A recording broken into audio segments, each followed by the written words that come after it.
Esto es lo que Taylor Shabaznes confiesa a la policía. Tomé una cadena, la puse alrededor de su cuello y le pregunté otra vez: ¿dónde está mi dinero? No respondió. Su cara se puso morada. Había sangre saliendo de su boca, pero no me detuve.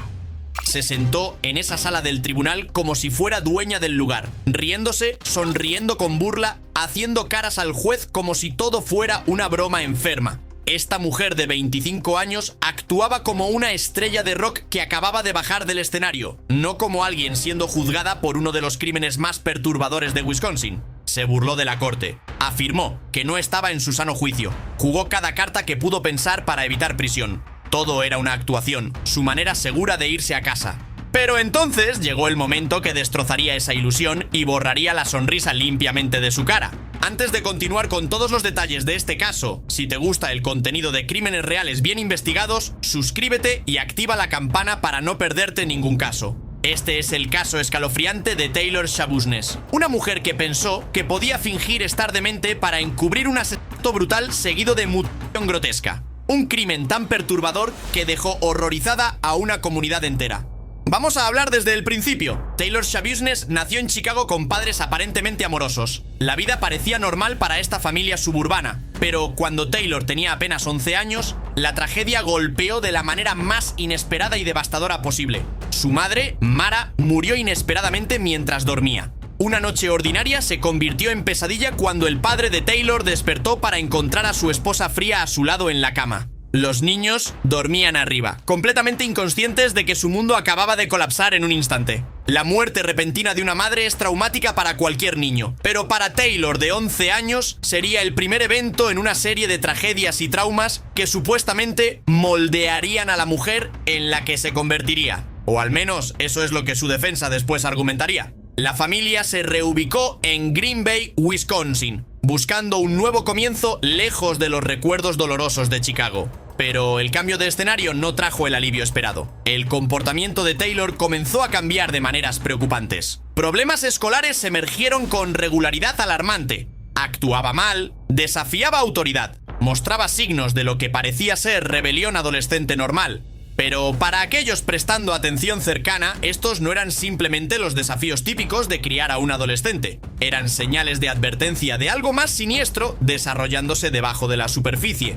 A los 14 años, Taylor fue diagnosticada con trastorno bipolar y psicosis. Fue hospitalizada múltiples veces durante su adolescencia por problemas de salud mental. Los médicos prescribieron medicación, los terapeutas recomendaron tratamiento continuo. Pero Taylor desarrolló un patrón que se volvería crucial para entender su historia posterior. Rechazaba consistentemente la medicación y el tratamiento. Su padre, desesperado por ayudar a su hija en problemas, tomó una decisión difícil cuando Taylor tenía 16 años. La envió a vivir con sus abuelos en Texas, esperando que un cambio de ambiente y figuras de autoridad diferentes pudieran proporcionarle la estructura y estabilidad que necesitaba. La estrategia funcionó, al menos temporalmente. Taylor se graduó de la preparatoria en Texas. Parecía encontrar su camino, establecerse en una rutina más saludable. Por un breve periodo, la esperanza parpadeó para esta joven mujer problemática. Tal vez el peor había pasado. Tal vez había superado sus demonios. Cuando Taylor regresó a Wisconsin como adulta joven, inicialmente parecía prosperar de maneras que llenaron a su padre de orgullo y alivio. Consiguió trabajo en la fábrica de quesos Saputo, uno de los empleadores más grandes del área. No era solo cualquier trabajo temporal. Trabajó el turno de noche durante 3 años y medio completos, demostrando la consistencia y dedicación que había faltado durante sus años de adolescencia. Ganó dinero decente, suficiente para mantener su propio apartamento y vivir independientemente. Para su padre, viendo a su hija mantener empleo estable y vivienda, parecía que la adolescente problemática finalmente se había convertido en una adulta funcional. Los años difíciles parecían estar detrás de ellos. Entonces Warren Shabaznes salió de la cárcel. Warren era el ex esposo de Taylor, un hombre con su propio historial criminal extenso y problemas de adicción. Él sería el catalizador que enviaría la vida de Taylor en una espiral catastrófica de la que nunca se recuperaría. Según el testimonio posterior de su padre, la transformación de Taylor fue inmediata y aterradora. El hombre que había visto a su hija reconstruir su vida durante años, la vio desmoronarse en cuestión de semanas. Taylor renunció a su trabajo en Saputo, abandonando los 3 años y medio de estabilidad que había construido. Comenzó a usar metanfetamina, no recreacionalmente, sino compulsivamente. Progresó rápidamente al uso intravenoso, inyectándose drogas con la misma dedicación que una vez había aplicado a su empleo. Su padre describiría después a su hija como noche y día diferente de la persona que había sido. Era como si una completa extraña estuviera usando la cara de su hija. La mujer joven que había trabajado turnos de noche consistentemente durante años, ahora era irreconocible. Para febrero de 2022, Taylor vivía una existencia completamente caótica. Un brazalete electrónico monitoreaba sus movimientos debido a cargos legales previos. No tenía residencia fija, flotando entre las casas de amigos y arreglos de vivienda temporales. Se quedaba con Scott Thomas en un apartamento del lado este de Green Bay, pero ni siquiera eso era estable. Era una vida de deriva constante, alimentada por metanfetamina y marcada por la ausencia completa de la estructura que una vez la había mantenido funcional. Este estilo de vida inestable y autodestructivo estaba a punto de colisionar con una figura de su pasado de la manera más horrible imaginable. Hablemos de la conexión con la víctima. Chad Tyrion tenía 24 años en febrero de 2022. Era alguien que Taylor había conocido desde la secundaria, parte del mismo círculo social que había navegado durante años. Su relación había sido intermitente y difícil de definir. A veces eran pareja, a veces solo amigos, a veces algo intermedio. Salieron esporádicamente a lo largo de los años, sin nunca establecerse completamente en una relación tradicional, pero había familiaridad entre ellos, una historia compartida que se remontaba a años de conocerse. Chad luchaba con sus propios problemas de salud mental y había tenido sus propios desafíos, pero era amado profundamente por su familia, particularmente su madre, Tara Pakanich. Para Tara, Chad era su hijo, alguien por quien se preocupaba a pesar de sus dificultades. Vivía en la casa de su madre en Stony Brook Lane, en el sótano donde tenía su propio espacio. Era un arreglo que funcionaba para ambos. Chad tenía independencia mientras Tara podía mantenerlo cerca.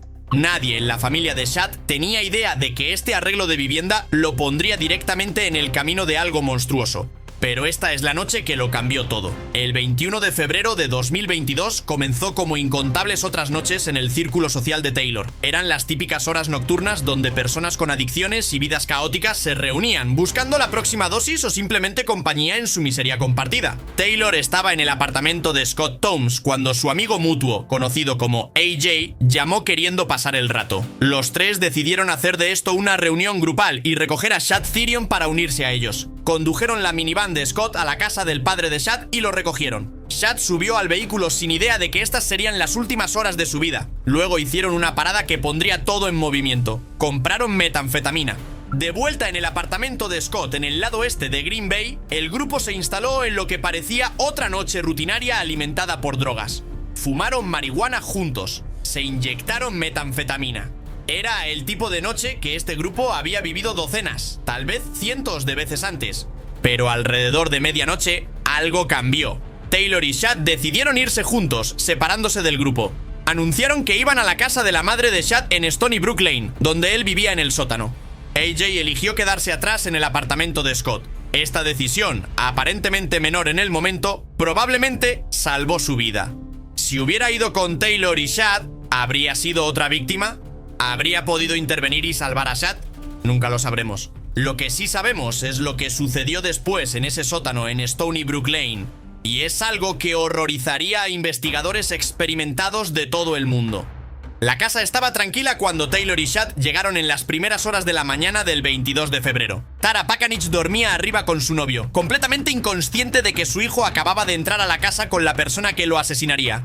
El sótano donde vivía Chad tenía su propia entrada, un detalle que se volvería significativo. La puerta estaba sin llave, permitiendo fácil acceso sin despertar a nadie arriba. Según la propia confesión posterior de Taylor a la policía, comenzaron a fumar más drogas en el sótano de Chad.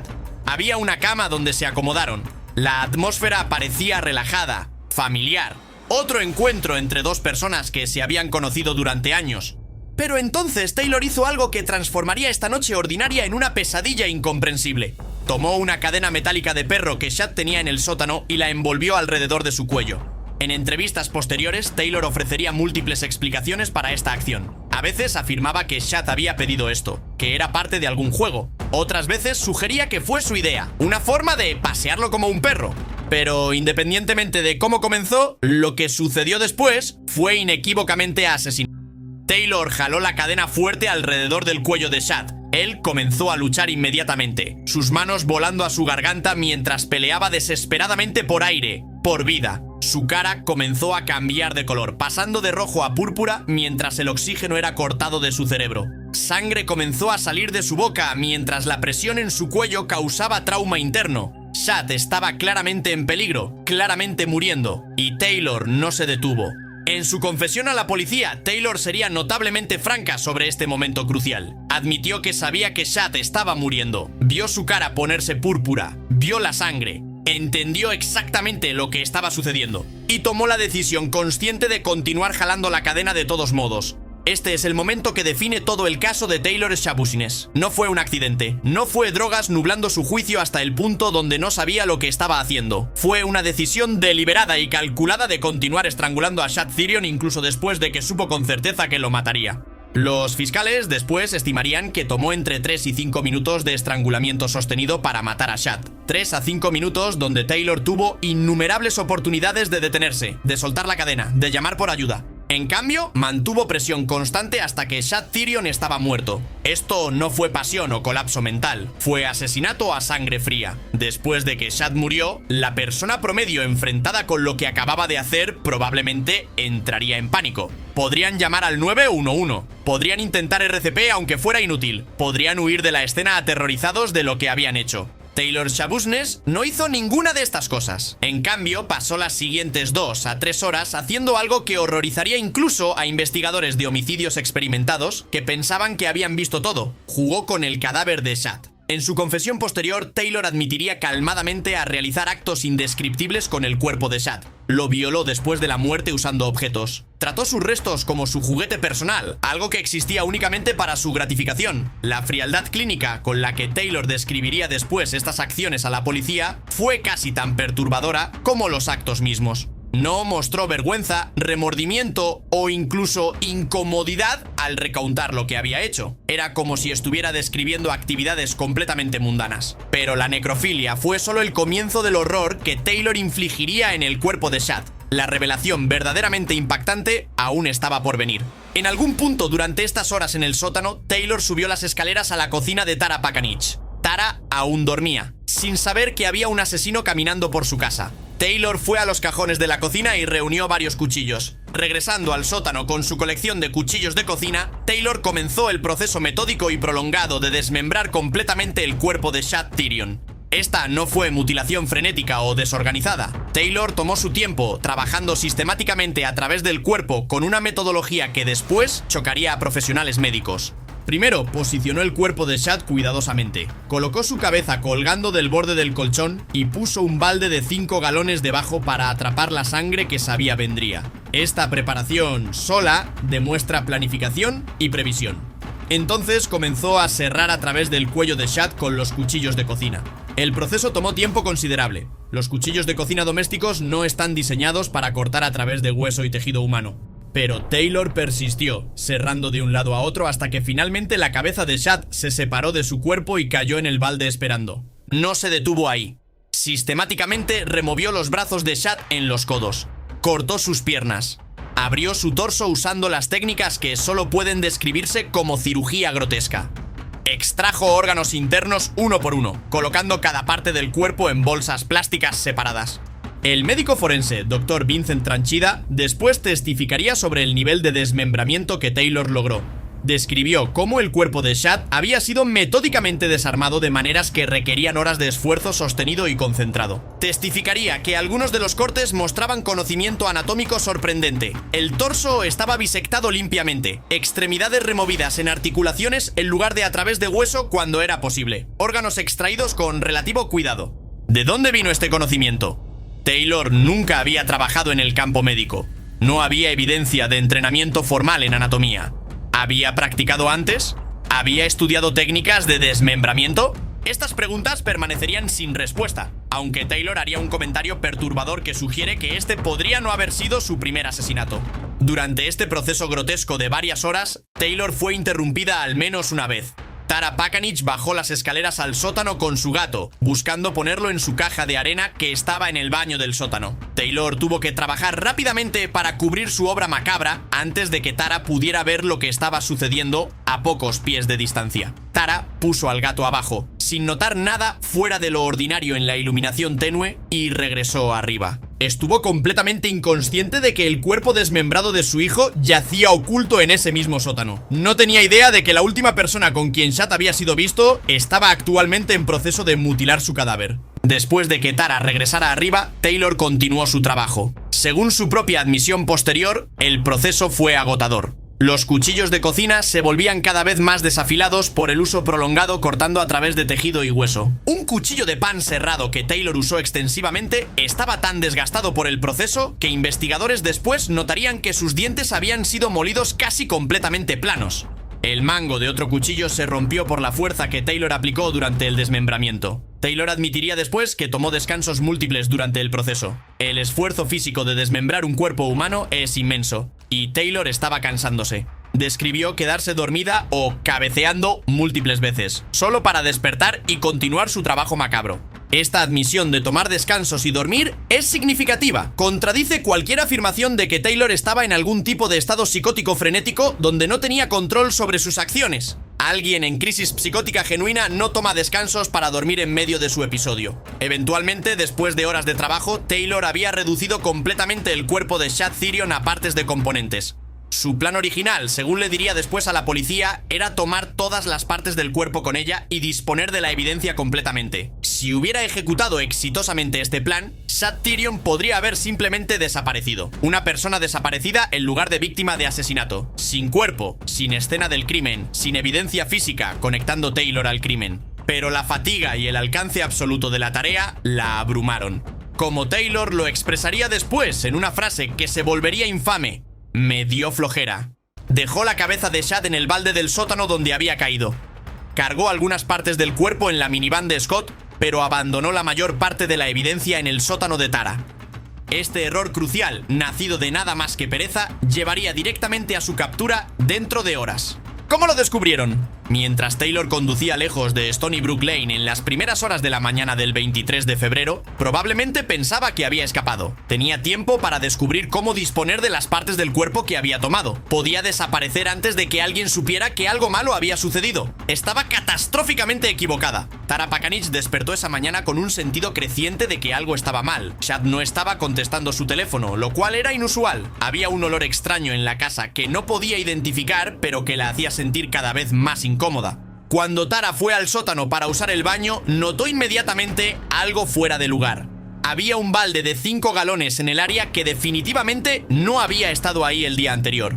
Estaba cubierto con una toalla. Inicialmente, Tara asumió que Chad había puesto algo en el balde, tal vez limpiando o moviendo cosas. Pero había algo sobre él que la molestaba. El olor era más fuerte cerca del balde. Contra sus instintos que le decían que lo dejara solo, Tara levantó la toalla para ver qué estaba en el balde. Lo que vio la haría gritar de una manera que su novio después describiría como diferente a cualquier sonido que hubiera escuchado antes. Dentro del balde estaba la cabeza de su hijo. La llamada al 911 que siguió se convertiría en una de las grabaciones más escalofriantes en la historia de la aplicación de la ley de Wisconsin. Tara, luchando por mantener compostura mientras su mundo se desmoronaba, le dijo al operador que estaba bastante segura de que la cabeza de su hijo estaba en un balde en su sótano. El operador, comprensiblemente, tuvo dificultad procesando esta información inicialmente. Una cabeza humana cortada en un balde sonaba como algo de una película de terror, no una llamada al 911 real en Green Bay, Wisconsin, un miércoles por la mañana. Pero la angustia genuina en la voz de Tara era inconfundible. Envió oficiales inmediatamente. Cuando los primeros respondedores llegaron a la casa en Stony Brook Lane, todavía había cierto escepticismo. Habían visto muchas llamadas al 911 exageradas o malinterpretadas a lo largo de los años. Tal vez era una broma de mal gusto, tal vez era algún tipo de prop de Halloween. Pero cuando oficiales entraron al sótano y levantaron la toalla cubriendo el balde, descubrieron algo que los perseguiría por el resto de sus carreras. El detective Philip Scanlon después testificaría sobre los contenidos del balde en términos clínicos que apenas enmascaraban el horror de lo que había visto. Había una cabeza humana en el balde. Era claramente real, claramente recientemente cortada. Y había más. También en el balde, debajo de la cabeza, estaban los genitales de Chad. su pene y testículos habían sido removidos de su cuerpo y colocados en el mismo contenedor que su cabeza cortada. Esta no fue simplemente violencia aleatoria o desmembramiento en el calor del momento. Fue profanación calculada del cuerpo de Chad, deshumanizándolo o incluso en muerte. Mientras más investigaban oficiales el sótano, más horror descubrían. Había sangre en todas partes. El colchón estaba empapado con él. Manchas cubrían el piso, gotas rociaban las paredes cercanas. Encontraron bolsas plásticas conteniendo partes adicionales del cuerpo. Los órganos de Chad habían sido cuidadosamente empacados por separado. Sus extremidades estaban en diferentes ubicaciones por todo el sótano. Los cuchillos de cocina que Taylor había usado yacían cerca de la escena, sus hojas manchadas con sangre y tejido. El nivel de carnicería era algo que ninguno de los oficiales respondedores había visto antes en sus carreras. Esto no fue simplemente un homicidio, fue algo mucho más oscuro y perturbador. Vamos a la captura. Mientras investigadores procesaban la escena del crimen sin precedentes en Stony Brook Lane, otros detectives trabajaban rápidamente para identificar posibles sospechosos. Tara les dijo que Chad había estado con Taylor Shabusnes la noche anterior. Sabían sobre Scott Toombs y su minivan. Tenían una dirección para Taylor. Dentro de horas de descubrir el cuerpo de Chad, oficiales estaban en ruta al complejo de apartamentos de Eastman Avenue, en el lado este de Green Bay. El metraje de cámara corporal de lo que sucedió después proporcionaría las primeras pistas de que Taylor Shabusnes era o completamente psicótica o una manipuladora maestra. Oficiales llegaron a las primeras horas de la mañana del 23 de febrero, apenas horas después de que Tara hubiera hecho su horrible descubrimiento. Inmediatamente detectaron evidencia que sellaría el destino de Taylor. Había huellas sangrientas de pies visibles fuera del apartamento, manchas de sangre en la puerta. Cuando Taylor salió del apartamento, oficiales podían ver sangre claramente visible en sus manos y ropa. Para alguien que supuestamente acababa de cometer uno de los asesinatos más brutales en la historia de Wisconsin, Taylor parecía extrañamente desconectada y serena. No estaba frenética o en pánico. No intentó huir o resistir arresto. En cambio, se sometió tranquilamente cuando oficiales le dijeron que tenía una orden de arresto. Extendió sus manos para ser esposadas con una expresión casi aburrida en su cara. Pero su comportamiento en el auto de policía durante el transporte a la estación proporcionaría el primer vistazo real a la mente detrás de estos crímenes horribles. El metraje de cámara corporal capturó a Taylor hablando consigo misma, riéndose inapropiadamente, haciendo comentarios bizarros que parecían completamente desconectados de la gravedad de su situación. A veces murmuraba cosas que oficiales no podían entender, otras veces reía sin razón aparente. En un punto particularmente extraño, Taylor mencionó aleatoriamente a Kyle Rittenhouse, el adolescente que había sido absuelto en un caso de autodefensa de alto perfil en Wisconsin solo meses antes. No había contexto obvio para esta referencia, ninguna razón clara por qué estaría pensando en ese caso. Pero para investigadores experimentados observando este comportamiento, la mención de Rittenhouse levantó una bandera roja inmediata. Rittenhouse había usado exitosamente una defensa basada en su estado mental durante el tiroteo. ¿Estaba Taylor ya pensando en estrategias legales? ¿Ya estaba plantando las semillas de una defensa de demencia? Esta pregunta crítica definiría todo su caso de ahí en adelante. ¿Estaba Taylor Shabusnes genuinamente sufriendo algún tipo de colapso psicótico que la hacía incapaz de entender la maldad de sus acciones? ¿O era una manipuladora calculadora ya orquestando su defensa antes incluso de ser interrogada? La confesión que lo reveló todo. En la estación de policía, Taylor fue leída sus derechos Miranda. Se le dijo explícitamente que tenía derecho a permanecer en silencio, que cualquier cosa que dijera podía y sería usada en su contra en corte, que tenía derecho a un abogado. Taylor renunció a todos estos derechos y acordó hablar con investigadores. Lo que siguió fue una de las confesiones más detalladas, perturbadoras y condenadoras en la historia criminal estadounidense. Durante horas, Taylor recontó tranquilamente cada detalle horrible de lo que había hecho a Chad Therion. No había lágrimas, histeria o señales de angustia emocional mientras describía actos de violencia incomprensible. Hablaba con el mismo tono casual que alguien podría usar para describir su viaje al supermercado. No había inflexión emocional cuando describía estrangular a Chad, violar su cadáver o desmembrar su cuerpo.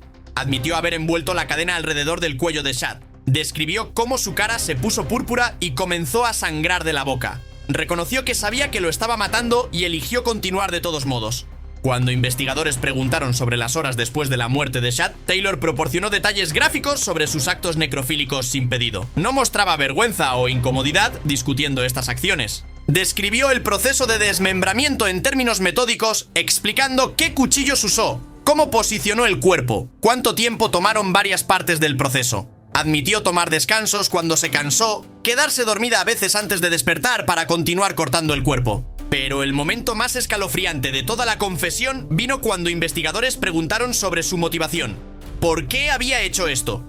¿Qué la había impulsado a matar y mutilar a alguien que había conocido durante años? La respuesta de Taylor se convertiría en una de las citas más perturbadoras en la historia criminal de Wisconsin. ¿Alguna vez has amado algo tanto que lo matas? Elaboró sobre esta declaración extraña, explicando que sentía que amaba cosas tan intensamente que la única conclusión lógica era destruirlas.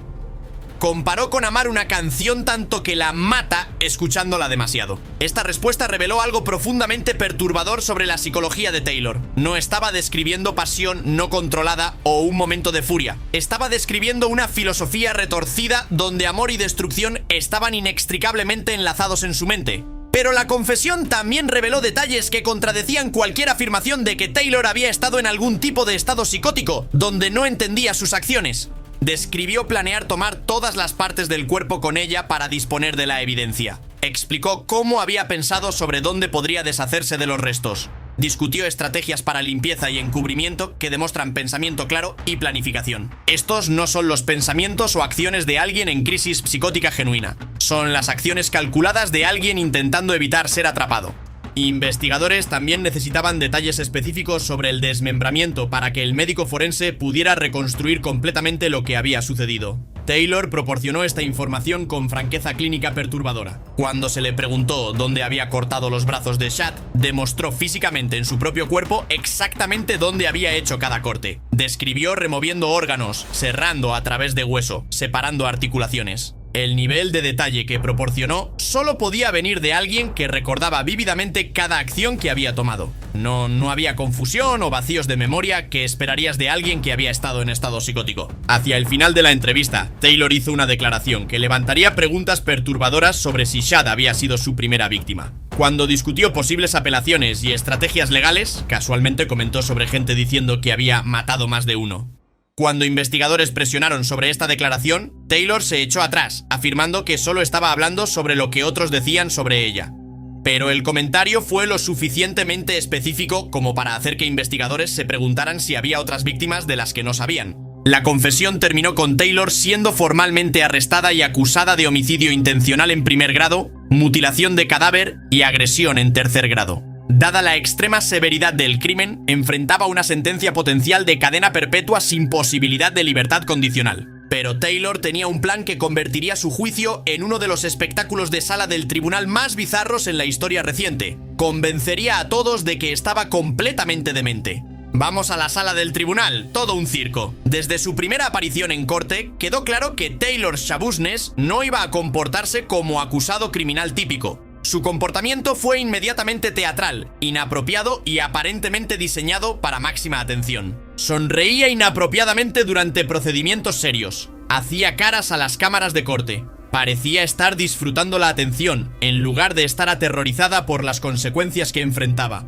Cuando el juez hablaba, Taylor a menudo lo miraba con expresión que observadores describieron como burlona o desafiante. No mostraba la deferencia o respeto que típicamente se ve de acusados enfrentando cargos capitales. Pero, ¿era este comportamiento evidencia de enfermedad mental genuina? ¿O era una actuación cuidadosamente calibrada diseñada para construir una defensa de demencia? La evidencia apuntaría cada vez más a lo último. Antes de la selección del jurado, cámaras de corte captaron a Taylor apuntando pistolas de dedo repetidamente al juez Thomas Walsh. Alineaba sus dedos como pistola y pretendía dispararle al juez, un gesto de amenaza abierta que debería haber resultado en consecuencias inmediatas. Después, durante otro procedimiento, Taylor le hizo el dedo medio al juez directamente. Nuevamente, este fue acto deliberado de desacato capturado en video.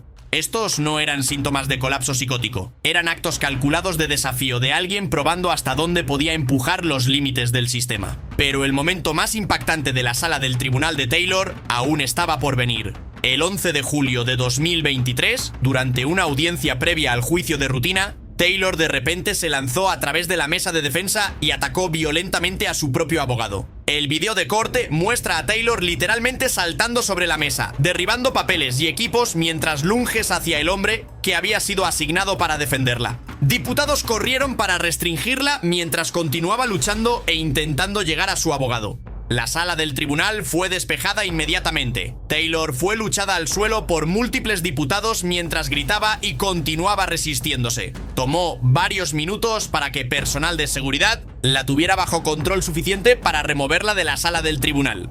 Este no fue su primer ataque a un abogado. Varios defensores públicos diferentes habían renunciado a su caso, específicamente citando su comportamiento violento y amenazante. Los abogados que se supone debían defenderla tenían miedo de ella. Cuando después se le preguntó sobre por qué había atacado a su abogado, la explicación de Taylor fue reveladora. Culpó completamente a su abogado, afirmando que él la había provocado discutiendo evaluaciones de competencia. Describió cómo su padre había aparecido en la sala del tribunal ese día y cómo esto de alguna manera señaló que era hora de irse en su abogado. La lógica era incomprensible, pero significativamente mostró que Taylor creía que sus acciones violentas estaban justificadas. Este patrón de culpar a otros por su propio comportamiento violento sería consistente durante todos sus procedimientos legales. Nunca fue su culpa. Siempre era alguien más provocándola o tratándola injustamente. El juicio de Taylor Schabushnes comenzó oficialmente el 24 de julio de 2023. El caso de la fiscalía era directo pero devastador. Asesinato premeditado seguido de mutilación calculada de cadáver. Presentaron la confesión completa de Taylor. Mostraron fotos de escena del crimen tan gráficas que algunos jurados visiblemente se estremecieron. Reprodujeron audio de Taylor describiendo sus crímenes con esa frase inolvidable sobre amar algo tanto que lo matas. El médico forense Dr. Vincent Tranchida testificó en detalle exhaustivo sobre las lesiones de Chad. Decapitación completa, múltiples heridas de puñalada, evidencia de estrangulamiento prolongado que tomó varios minutos, desmembramiento sistemático que requirió horas de esfuerzo sostenido. La fiscalía llamó a AJ Gannon, quien testificó que tanto Taylor como Chad habían parecido completamente normales la noche antes del asesinato. No había habido señales de enfermedad mental o violencia inminente. Habían estado fumando drogas y pasando el rato como habían hecho incontables veces antes. La estrategia de la defensa era argumentar que Taylor sufría de enfermedad mental tan severa que la hacía legalmente incapaz de entender la maldad de sus acciones. Trajeron a la doctora Deborah Collins, una psicóloga forense, quien testificó extensivamente sobre el trastorno bipolar de Taylor con características psicóticas. La doctora Collins describió las expresiones faciales extrañas de Taylor y comportamiento como síntomas de psicosis genuina en lugar de actuación. Argumentó que las sonrisas burlonas que la gente había interpretado como disfrute del crimen eran en realidad manifestaciones de desregulación emocional causada por enfermedad mental severa.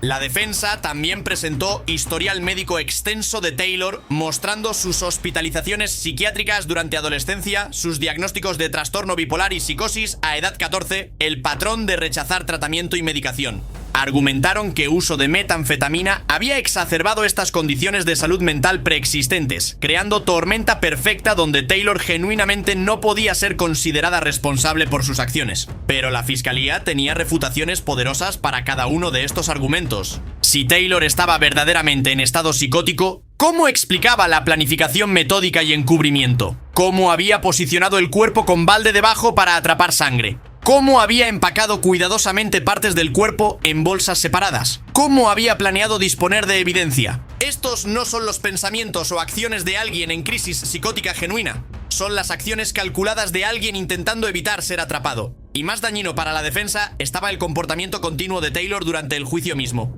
Cámaras de corte la captaron riéndose durante recesos. Cuando fotos gráficas de autopsia fueron discutidas mostrando el cuerpo mutilado de Chad, Taylor parecía sonreír. Cuando el juez hacía fallos que no favorecían a la defensa, Taylor hacía caras exageradas de molestia. Parecía estar tratando todo el procedimiento como algún tipo de actuación donde ella era la estrella. El momento verdaderamente revelador vino durante el testimonio de AJ Gannon. Mientras describía la última vez que había visto a Chad vivo, describiendo a su amigo que estaría muerto en horas, cámaras captaron a Taylor con lo que solo puede describirse como expresión divertida. Un hombre estaba dando testimonio emocional sobre las horas finales de la víctima de asesinato de Taylor, y ella parecía encontrarlo entretenido. La fiscalía señaló este comportamiento repetidamente. ¿Es así como actúa alguien con enfermedad mental severa? ¿O es así como actúa alguien que cree que su actuación la hará salir de problemas? El jurado deliberó relativamente poco tiempo antes de regresar con veredictos. Culpable en todos los cargos. Culpable de homicidio intencional en primer grado. Culpable de mutilación de cadáver. Culpable de agresión en tercer grado. Taylor no mostró emoción obvia mientras estos veredictos eran leídos, sin lágrimas o shock o decepción, solo la misma expresión en blanco que había mantenido durante gran parte del juicio.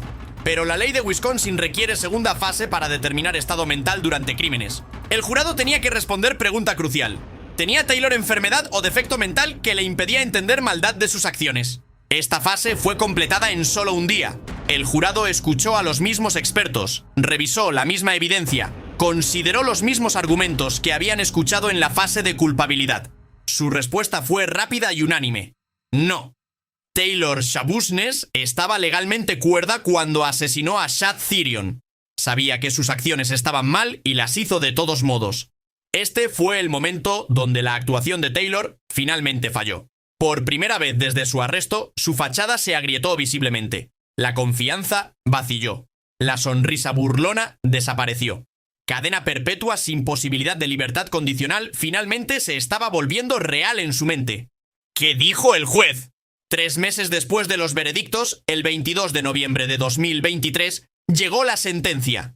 Taylor fue traída de vuelta a la sala del tribunal del juez Thomas Walsh para el procedimiento final.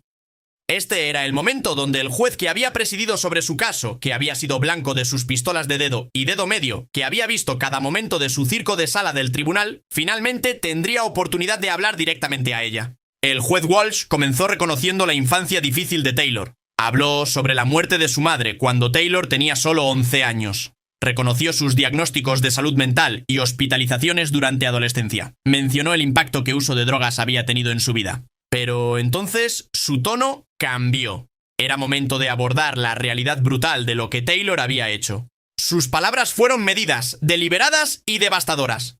Este crimen ofende la decencia humana, ofende la dignidad humana y ofende a la comunidad humana. Realmente lo hace. Continuó. La lista de superlativos no parece estar a la altura de lo que ves y lo que escuchas sobre este caso y lo que escuchamos en el juicio. El juez había visto todo. Había presenciado sus risas durante procedimientos serios. Había sido blanco de sus gestos burlones. Había visto sus ataques a abogados. Había observado su actuación completa. Y ahora iba a decir la verdad que Taylor había estado evitando. Sabía exactamente lo que estaba haciendo. La sentencia fue exactamente lo que todos esperaban dadas las circunstancias. Cadena perpetua sin posibilidad de libertad condicional. Taylor Schabushnes pasaría cada día restante de su vida en prisión. Nunca caminaría libre otra vez. Nunca tendría otra oportunidad de lastimar a alguien. Este caso sigue generando debates sobre enfermedad mental, manipulación del sistema legal y límites de responsabilidad criminal. Si quieres estar al tanto de más casos como este, suscríbete al canal. Déjame en los comentarios qué caso quieres que investigue después. Nos vemos en el próximo video.